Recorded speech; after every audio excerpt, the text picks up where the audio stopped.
Good evening and welcome back to our virtual Dominion Energy Jazz Cafe. Quite a different evening in store for you tonight than we had last, but I encourage you sit back, enjoy the warm evening, and let this cool music bring you some summer joy. Featured all over town, we've got the Kofi Shepsu Trio.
just grab this. I'm not gonna move the mic. But hey, how you guys doing? We are the Kofi Shepsu trio. On piano, Joe Block. No applause. Okay. On bass, we have Chris Monson. And I am Kofi Shepsu. I play drums. The first composition that we played was a tune by the great bass player Christian McBride entitled Rainbow Wheel. We then played a Thelonious Monk composition, I can't talk, entitled We See. And now we're going to play a ballad written by me.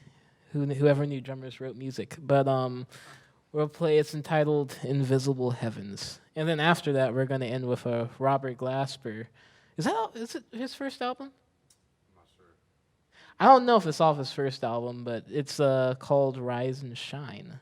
So yeah. Right on it. You want to do yeah, that right there. By myself? Yeah.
I am meant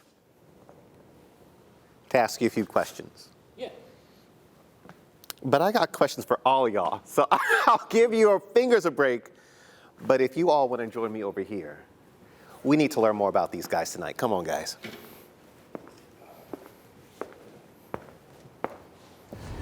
Gentlemen, thank you so much for that first set of music. I'm looking forward to the second, although secretly you know I've already heard it. But we'll let the folks at home get a sample in just a little bit. Before we get started in our conversation, I want to learn a little bit more about each of you. Would you take a moment to tell us something about yourselves in your own words? Want to start? Sure. Left to right. My name is Joe Block. I am a pianist and composer, originally from Philadelphia, Pennsylvania. I currently live in New York, and I've met Kofi in high school. We did this program called Young Arts together, and we've been great friends and musical partners since. And it's my first time playing music in Richmond. I was here on family vacation like when I was very young, but it's great to be back and making music with these great musicians. So, Well, welcome. thank you. Absolutely. Yeah. Well, my name is Kofi. This is my band. I've lived here. I literally live like 10 minutes away from here. Growing up in Richmond all my life. Started playing drums when I was like 8 or 9, and yeah. You know, I currently am going back and forth between New York and Richmond because I hate summer in New York. Like, I mean, we were both there like 2-3 days ago, and I mean, when did I get back? Yesterday. So the day before, I had the recording session in Brooklyn, and it's 8 a.m. and I'm sweating already. Like, I just got to the studio. I was trying, the engineer was in there, but he didn't have my number. I was like, let me in. But yeah, no, and it also smells like crap in New York because all the trash. I'm just gonna stop talking because I can rant all day about it. But you can go ahead. My name is Chris Monson. I'm from Virginia, Northern Virginia. I grew up in Springfield and Fairfax, and got involved playing music. First, my mom's a classical pianist, so I was first exposed more to classical music. And then I came to undergrad at UVA in Charlottesville and met John Dirth and Pete Spar and all these amazing jazz musicians, and learned about jazz from them and started playing the double bass. So I currently live in Charlottesville, but I had been living in New York. That's where actually all three of us met. And I've been here pretty much during the whole time of the pandemic. Very glad to be here. Welcome also to you to the stage. Kofi's been here before, Yeah. backing people up.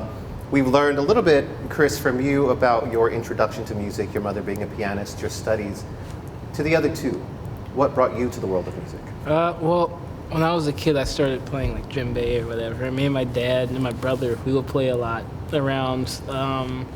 We would do like weddings. I mean, I've been getting paid. I've been a paid musician since maybe like 6 or 7. Come on. I would get like $50, maybe for that stuff. But I started piano lessons when I was about 7 or 6. I remember my dad and my neighbor wheeling in the piano or whatever. I remember me and my brother just messing around with it. And then he started taking jazz piano lessons at this spot years ago. They're not a thing anymore, but it used to be called the Richmond Youth Jazz Guild, down at Shockoe Bottom, run by Ashby Anderson. And he was doing piano lessons there one day, and I was homeschooled, so my mom would take us to all his lessons or whatever. So we'd be upstairs doing whatever while they're having a lesson downstairs. And at the studio, they had a bass and they had a set of drums. I remember one day I was like, I told my mom I want to learn how to play drums. And after my brother's lesson, Ashby, he took me behind the kit and started showing me everything. And I think next week I had my first lesson with Kelly Strawbridge. Oh, okay. And I think I got my first set maybe the week after that. Wow. And yeah, I've been playing drums ever since. For those of you at home who haven't put together, his brother is Allende, Yeah. who's made that piano sing a few times on this program. John's making it sing tonight. Joe. Joe, excuse me, No Joe worries. is making it John, sing I'm going tonight. to start calling you that. John Block. That's my brother's named John. So Well, you've got a new stage name. Joe, Yes. tell me about how you found the piano. similar to Chris, first started on classical piano, classical music. Both of my parents are in medicine, but they're also very musical, and they exposed me to a lot of great music growing up. And I started playing when I was 2 years old, and I played classical piano for about 10 years. And then being in Philadelphia, it's one of the great jazz cities, one of the, great history out of that city and a lot of great musicians currently living there. It was a great city for me to learn how to play jazz and switch over to jazz. So I studied at the Philadelphia Clef Club of Jazz, which is a program that Christian McBride and Jalil Shaw and Joey DeFrancesco, a lot of great Philadelphia musicians. Bilal went there, a lot of just great, Questlove, Yeah.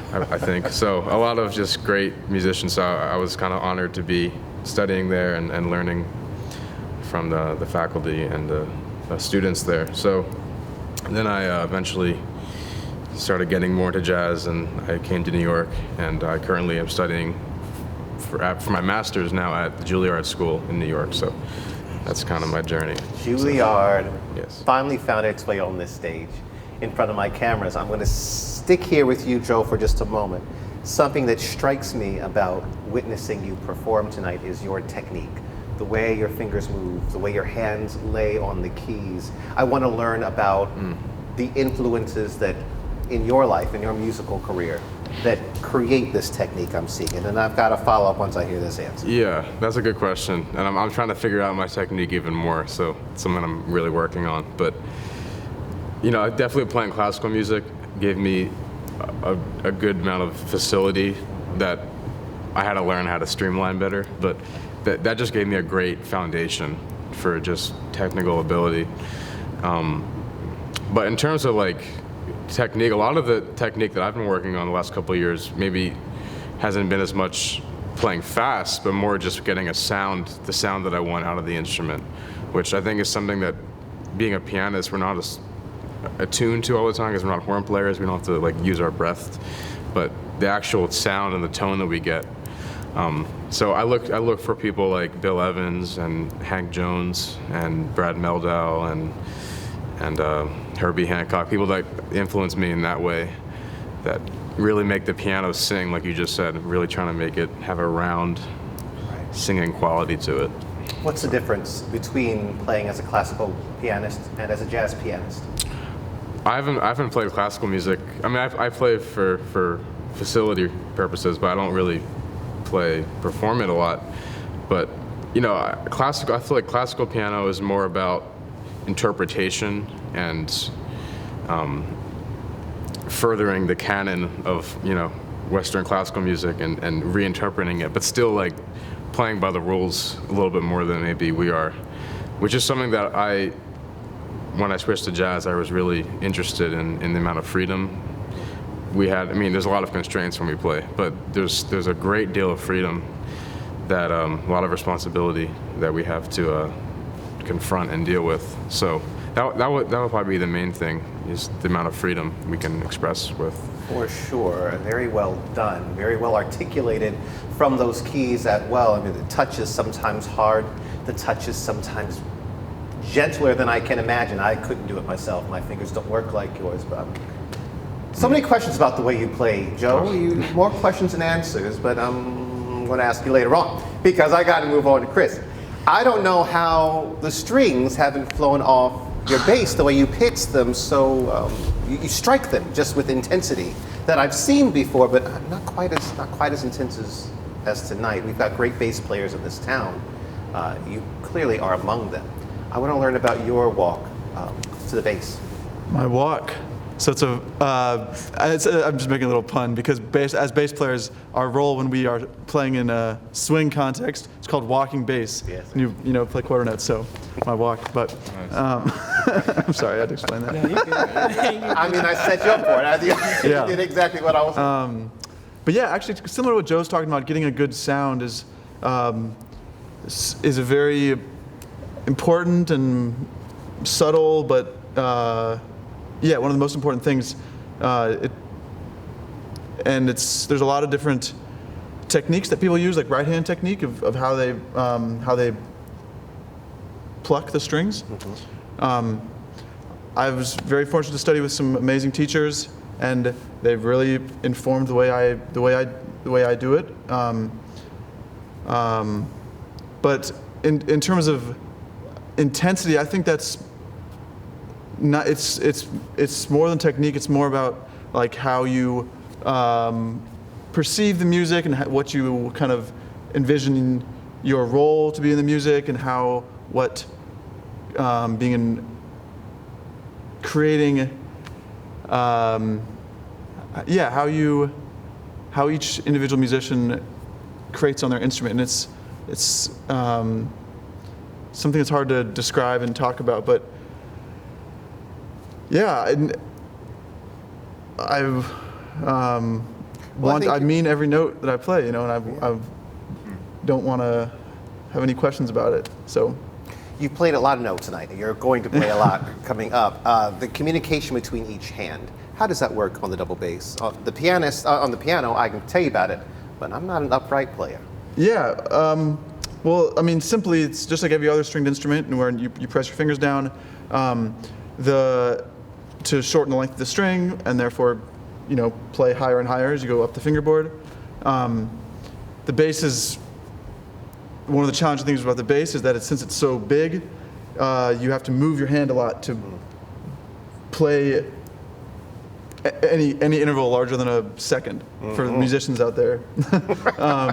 So if you want to, it just involves a lot of movement, and whenever you're moving, there's rooms for error and not moving to the right spot, which is what we practice to play in tune, because obviously we don't have frets.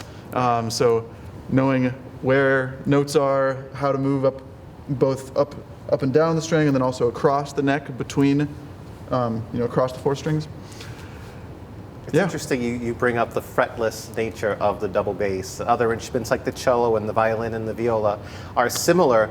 It's the lack of frets that allows me to play those instruments. If you gave me a guitar or an electric bass that's riddled with all those frets, I can't do it. I don't know, some about those things scare me. But the fact that I can place my fingers, not approximately, but where the position should be, and if I'm off, I just slide a little bit, helps me if I have to play such an instrument. There's so much more nuance when you're the only, your fingers controlling your left hand finger is completely controlling the tone. When you play a fretted instrument, your finger is not controlling the tone. It's telling the instrument which fret is going to cut the length of the string. When you're playing a fretless instrument, your finger is cutting the length of the string. So when you roll like this, it changes the tone, the intonation, the sound. And then obviously we use these four fingers, so want them all to work consistently and evenly. And we bend our hands, we make our fingers the same length. We do that with the piano as well, of course. Now, fella in the middle. Yeah. I am a composer myself, and I'm a percussionist also, but I've never written from the mindset of the drum. How do you find composition to work for you as a drummer? Well, at least how I wrote that tune. So I wrote it for a class, actually. My theory class, my sophomore year at MSM, our teacher had us write tunes, and I remember, I'm going to tell you exactly how I wrote this. The night before class, I don't even think I sat at the piano. I literally so we had like these parameters for what the tune was supposed to include. So I literally just like, okay, what do I want to write this in? It's in E flat, right? So I was like, okay, E flat. I just sat, put some chords down at the computer, and then kind of like, I think I might have gone to the piano after that and wrote the melody, but at least as far as the chords, I did all that. I didn't know what it sounded like until I got to class the next day, honestly. But and I ended up liking it. And everyone that plays the tune ends up liking it. I mean, and I was in trio combo last semester at school with Buster Williams, and he added.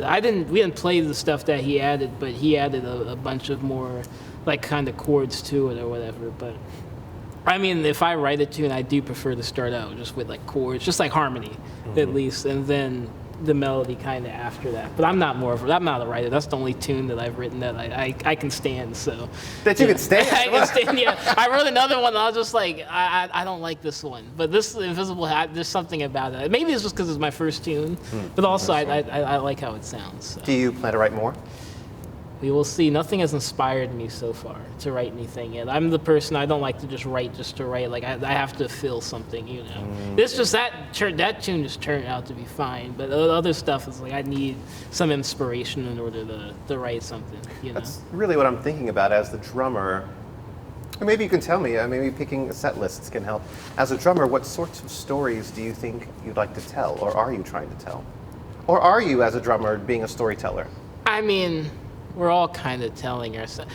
I feel like anytime you touch the instrument, whatever instrument you play, especially in jazz, just being an improvised music, you're always telling a story. The first note you play starts this. That's when you're opening up the book right there. So it's just my job or our jobs to articulate whatever we're feeling in the moment, to put that on either a page or a canvas or however you want to think about. Because I mean, a picture is a story too. So however you think about whatever you're trying to convey and how you're trying to convey it, you know. So we've got Richmond, Charlottesville, New York. You clearly can't be rehearsing every day or every week or every month. Yeah. Tonight, the story you're telling is in dialogue between the three of you. Yeah. How are you communicating so well to tell the story in unison? Well, I mean, me and Joe, we've been playing since 2017? And when did we start? 2018? When I got to school, 'cause I remember Jenny got us for like that one session. Yeah, probably 18. 2018. And yet, I mean, honestly, we haven't even played that much. We've probably played, like, we did that session. I think we played maybe one more time. We did that recital. And then I don't think, no, we did that gig. We did that gig, like, right before COVID. And then we did, like, we've probably played, like, lessons 5, 6. No. I feel we haven't played that much. I mean, we probably played, like, I would guess, like, 10 times in New York with sessions and stuff. And then we also just had a retreat. Yeah. At True. my house, where we played every okay. day, many hours every day. Okay, so actually we have played a lot. But before that, we probably barely play. I mean, Joe, you've probably been on most of my gigs in New York at least, because we play with this trumpet player James Haddad, and I mean we're always playing, or just like some session, or even Hervey started getting us for stuff. There's this other great trumpet player in New York, Anthony Hervey. We've done like stuff with him. What else? We've done other stuff. Masawa, he has a weekly gig at this Ethiopian spot on 121st in Amsterdam. We just played that this Sunday, actually. Okay. We were both in New York, and we've been playing for a minute. I mean, plus, I mean, we're all just, I mean, we kind of know what the vibe is. So, you know, we just, especially when you're playing with musicians of this caliber, I mean, it's easy to, I mean, I don't know if you guys could tell, we rehearsed like 5 minutes basically before, because he was stuck in traffic all day, and because Baltimore, I mean, y'all know how it is. The Baltimore, Virginia, Baltimore, or DC, just that whole like stretch. I mean, I remember going up to New York the other day. So I was telling them this earlier. My bus was supposed to be at 11, and it went to, I think I was supposed to get into New York at like 6. And then the day before I'm at a gig, and I checked my email, and they canceled that bus, and I was supposed to leave at 9. Tell me why I got into New York later than I was supposed to when I left at 11. Well, you made I got in at like 7 or 8. So it was just like, I was stuck in that whole, I mean, there was a bunch of traffic in DC and all that. And then also just get that whole New Jersey, like into the Lincoln Tunnel into New York. I think we were stuck there for like 2 hours. I traveled a lot growing up. On tours often, and I remember that traffic being a pain. Yeah. Who of the three of you is leading tonight? At any given moment, I could look around and see a note coming from any one of you. Yeah. But who's got the helm? I mean, so I do, but how I lead it, I mean, I like to view it as a democracy, I guess. I know that might be cheesy.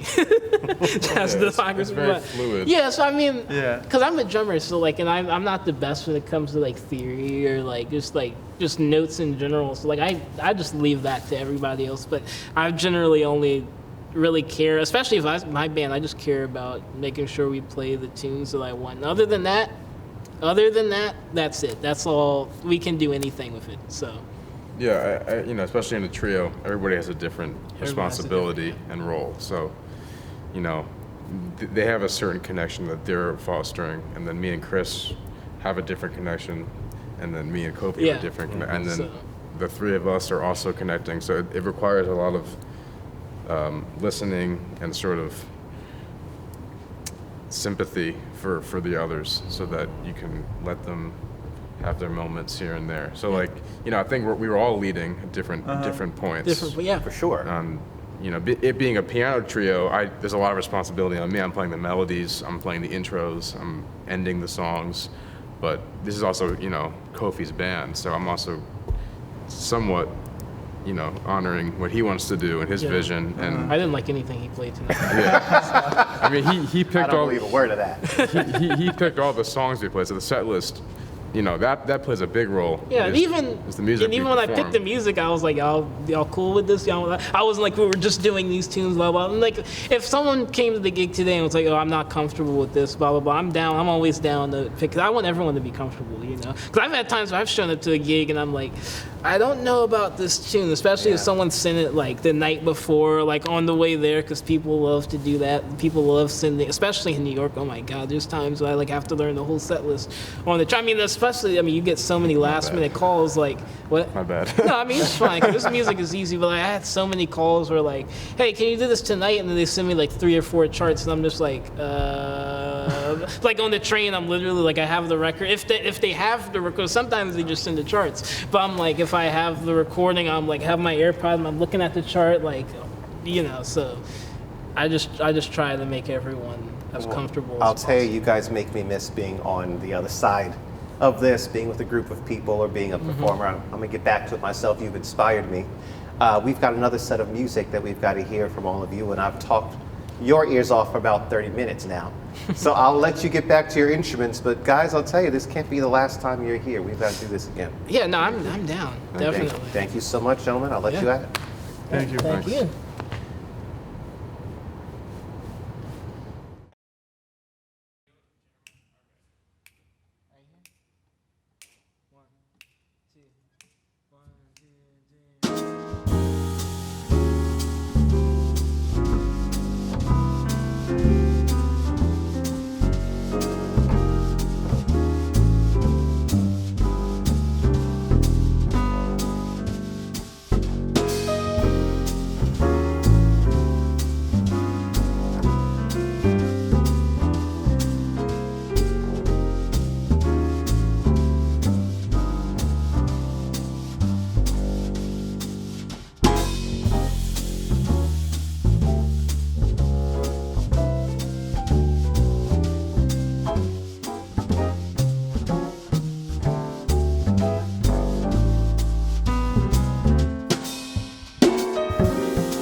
2.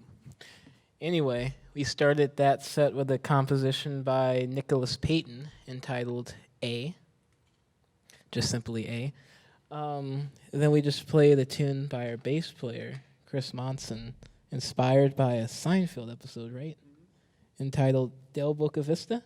Yeah, Del Boca Vista. So if you're a Seinfeld fan, you should probably know where that's from. And the next 2 tunes we will play is, well, one is an original by our pianist, Horizons. And then one is, did Miles Davis write for, or is that also like a controversial? I think he wrote it. I think he wrote it. Well, I mean, it's on the album. What album is it on?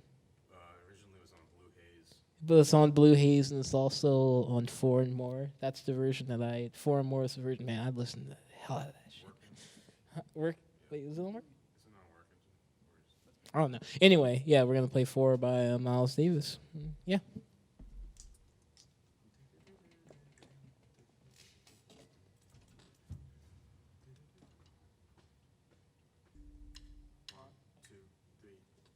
Thank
And that's a show. Kofi Shepsu Trio. Fellas, it's been a night. It has been a night in a hot Richmond, Virginia, as it is tonight. Probably not storming while you're watching this, but man, has there been rain coming down all around this building. Thank you, gentlemen, for that. I really appreciated getting to know the two of you, really. Kofi's been here a few times before, getting to know each other still, but man, what a night of music this was for those of you on the other side of the lens. Thank you to B.J. Brown for sending me such a fine trio. Richmond Jazz Society, we can't do this without you. Dominion Energy for putting some paper in these fellas' pockets so they can get home. Someone's got to get back to New York. To Remember Tommy Productions, the two guys on the other end of these cameras, thank you so much for being back in the room with us tonight. And to Chris, of course, up in that booth, thank you. Those of you at home on your couch, around your kitchen table, driving, whatever you're doing, thank you for loving with us. Thank you for listening to us. And thank you for learning from us.